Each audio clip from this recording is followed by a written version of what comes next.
Big government's awful. We just saw how it wastes billions on failing energy schemes, how it sometimes takes people's land by force and turns their property into abandoned lots.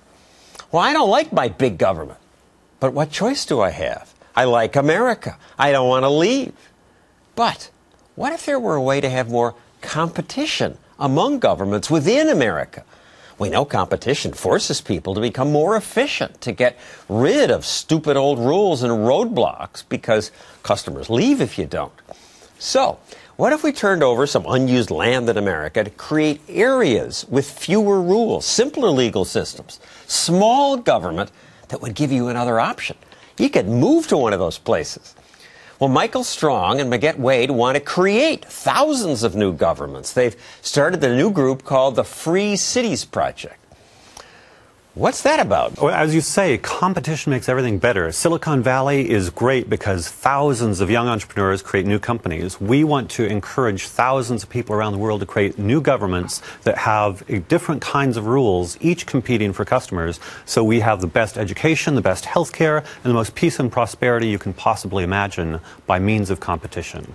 So, like where? You'd have to get the state government approval to let you have some empty land. No, that is important. So a couple of things. One is there are already Native American reservations in the U.S. We're encouraging Native American reservations to take hold of their responsibility to be sovereign, and as they become sovereign, they can be more free. Also in places like Honduras and Senegal, we're encouraging, Honduras already has something like this. In Senegal, we're encouraging a movement towards an autonomous city-state that would allow for peace and prosperity in countries like Senegal and Honduras where they're poor.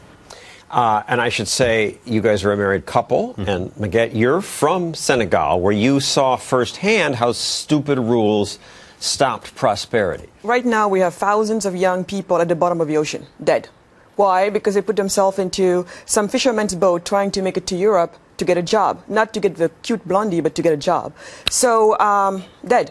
And what do we need to keep them home? We need jobs. Who create jobs? Entrepreneurs. But for entrepreneurs to be incentivized into coming and creating jobs somewhere, you better make it right for them to come in and do such a thing. And that's not the case in Senegal? Absolutely you taught me not. that there was a government monopoly on cement, but they recently allowed a competitor in. Prices fell by a third. Exactly. We were colonized by France at some point.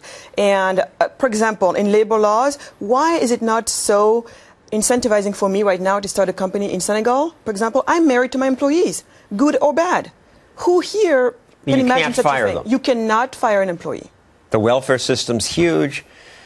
France says you can't fire an employee, so Senegal said that must be a good rule. Absolutely. Absolutely. And in terms of also being able to set up a company, we are much better now in terms of the registration. You started a beverage company in Senegal. It's very tough. Yes, it was an ordeal. It was an ordeal. And I did it because I'm from Senegal and I have an interest in trying to improve things. But for an American company or anyone who has no incentive of going through what I went through, why would they put themselves through such a thing? What people don't realize is that the developing world is massively overregulated. If we had simply as much economic freedom as Denmark, in countries around the world, there would be almost no poverty and almost no war. What, there'd be prosperity in Africa if they had fewer rules? Big time. Africa is the most regulated region, most regulated continent on Earth. It is very counterintuitive. And the fact that we have so many rules, who does it benefit the most? Multinationals. That people are so... Because they're smart and they have Absolutely. the way and to get around the rules. And crony capitalists. In the Congo, it requires 18 documents to import anything. Which means that the only people that actually import things are people that pay bribes. You know, people talk about corruption. Corruption in Africa is a symptom of massive overregulation. Right. People have to pay off people if you can't do it legally. So are there any of these free cities in the world? Well, Hong Kong and Singapore are the best examples, and they are the fastest growing entities for the last 50 years. Hong Kong and Singapore were both roughly the same level of development as parts of Africa in 1960. Now they're among the wealthiest places on Earth. And Dubai wanted to create a financial sector, but they had Sharia law, so they couldn't. Dubai was brilliant. They are the first clear example of using a different legal system. They looked around the world. They saw that Hong Kong, Singapore, New York, Chicago, Sydney, London all ran British common law. British common law is much better for commerce than is French common law or Sharia law. So they took 110 acres of Dubai soil, put British common law with a British judge in charge, and they went from an empty piece of soil to the 16th most powerful financial center in the world in 8 years. 8 years, boom, just like that. And speaking of this contrast, you suggested we show this picture at night from the sky of North and South Korea. And this illustrates what? That prosperity is dependent on rules. Explain what we're looking at here. Sure. South Korea has plenty of light, plenty of development. South Korea and on the top you see North China Korea with some development. In the middle is North Korea, no light. Exactly. This shows that rules determine prosperity. Same culture, different rules. So some libertarians say the answer to this is seasteading. The governments will never go along within the United States, so we're going to go out in the ocean.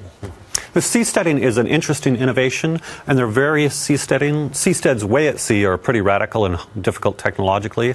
You could have seasteads that are inland that provide more autonomy that's on land. You can imagine a country like Mexico allowing significantly more freedom just offshore than onshore. Even cruise ships are used in some ways as opportunities to do things that might otherwise not be possible. So seasteading is another way to create freedom and prosperity and to escape abusive rules that exist around the world. A free city within America would be a lot cheaper than building a platform in the ocean. We hope the Native American tribes take off and become islands of freedom. 564 islands of freedom across the U.S.